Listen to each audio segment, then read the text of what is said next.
This video will teach you about a type of investment fund called a business development company, or BDC, as well as an asset class called senior secured loans, which investors can access through BDCs. It is brought to you by Franklin Square Capital Partners, sponsor of alternative investment products designed for the investing public.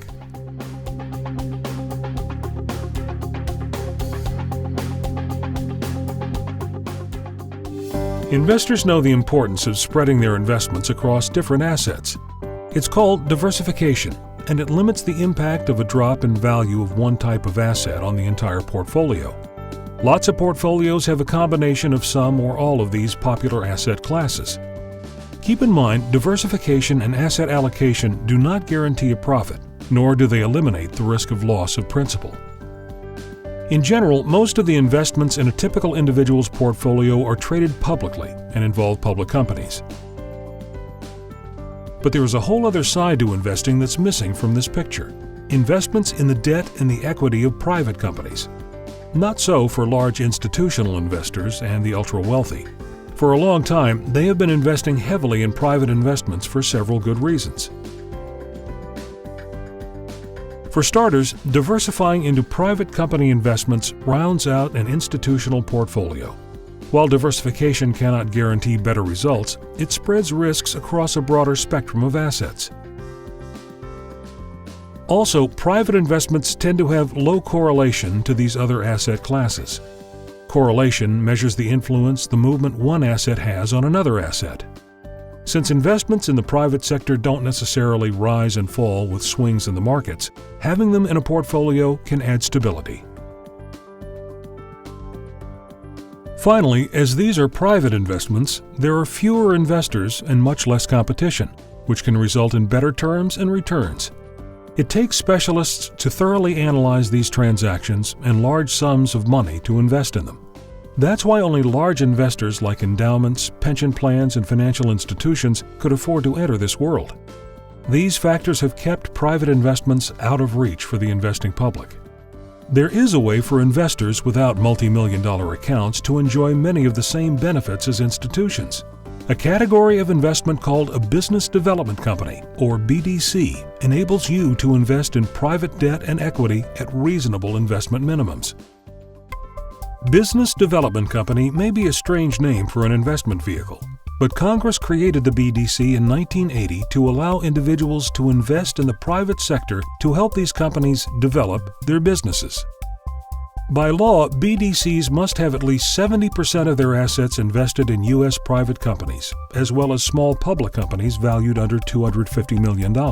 That ensures that money flows into these businesses to promote their long-term growth. Keep in mind, privately held companies do not publicly disclose financial information, so it takes specialized analysis to evaluate investments in these businesses. For the protection of investors, BDCs are highly regulated and transparent. They are not mutual funds, but are governed by the same law that regulates mutual funds. They are required to be SEC registered and are subject to exhaustive public reporting. They must have an independent board of directors and custodian, and must conduct quarterly asset valuations. BDCs, like mutual funds, pass through 90% of their earnings to investors, which allows them to avoid corporate taxation and provide investors 1099 tax reporting.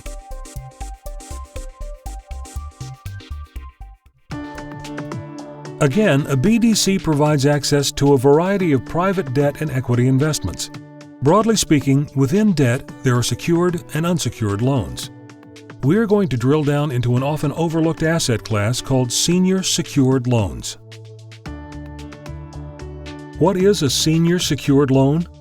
Senior means that these loans are the first in line to be paid ahead of other investment types. Being at the top of this stack can be critical should a company run into financial troubles. Secured means backed by collateral, much like a mortgage is backed by the house. If the company can't honor its loan, lenders can recoup their investment through the sale of company assets. That doesn't mean that these assets won't lose some or all of their value, or that there is no risk that an investor may lose principal. We're all familiar with loans, but senior secured loans are different from typical loans because they often have floating interest rates. That means the rate consists of a base rate, generally tied to a benchmark called LIBOR, plus a fixed spread. If interest rates increase, as may happen if we have inflation, the base rate on the loan will increase accordingly. Let's contrast what happens to investments that have fixed versus floating rates when interest rates rise. Those with fixed rates, such as government or corporate bonds, pay the same yield regardless of what's happening to interest rates. They lose value when rates climb because investors will flock to higher-yielding bonds. In contrast, the coupon payment on a floating rate investment, such as a senior secured loan, will grow. That lowers the risk of loss of value for investors. In this way, senior secured loans act as a hedge against increases in interest rates and inflation. That said, interest rate changes and other financial market risks could have a substantial impact on the performance of floating rate senior secured loans, as well as the value of any BDC that invests primarily in these loans. Another advantage of senior secured loans, especially those from private companies, is their low correlation with other major asset classes such as stocks and bonds. As mentioned, lower correlation can lower overall risk and add stability to one's portfolio. And again, diversifying your asset allocation pie with an asset focused on private companies provides a nice balance with publicly traded assets, reducing the exposure to the risks of any particular slice. If you are interested in diversifying your investment strategy with a non-traded BDC, be aware that not all are the same. First, make sure the BDC's investment objectives match your needs. Then examine who is running the fund. Start with the sponsor. That is, the firm that brings the BDC to market. Is private debt and equity their true focus, or a side venture? Managing a non-traded BDC requires a deep legal and operational understanding of the complexities involved. An effective sponsor brings highly specialized expertise. Also, a sponsor who has its own money heavily invested in its fund should be more motivated to manage it in the investor's best interest. Equally important is the sub-advisor. That is, the asset manager who selects the right holdings for the fund. When it comes to investing in private debt and equity, look for a larger, more established sub-advisor with a strong reputation built on a solid track record. Size and scale give them the expertise and relationships to secure better investments for the BDC. Finally, consider the performance of the BDC. Funds designed to generate income, like those invested in private debt, should have a history of consistently competitive yields with demonstrated growth potential. And make sure that such returns are derived from real gains earned by the portfolio. Look for funds that seek not to use investors' money to pay out distributions. This policy should benefit investors. As with any investment, there are risks associated with BDCs, including those you see here, many of which we touched on earlier. An investment in a BDC involves a high degree of risk and is considered speculative. You should consult your financial advisor to see if investing in a BDC is right for you. The amount of any distributions we make is uncertain. Our distribution proceeds may exceed our earnings, particularly during the period before we have substantially invested the net proceeds from this offering. Our organizational documents permit us to pay distributions from any source, including offering proceeds, borrowings, or sales of assets.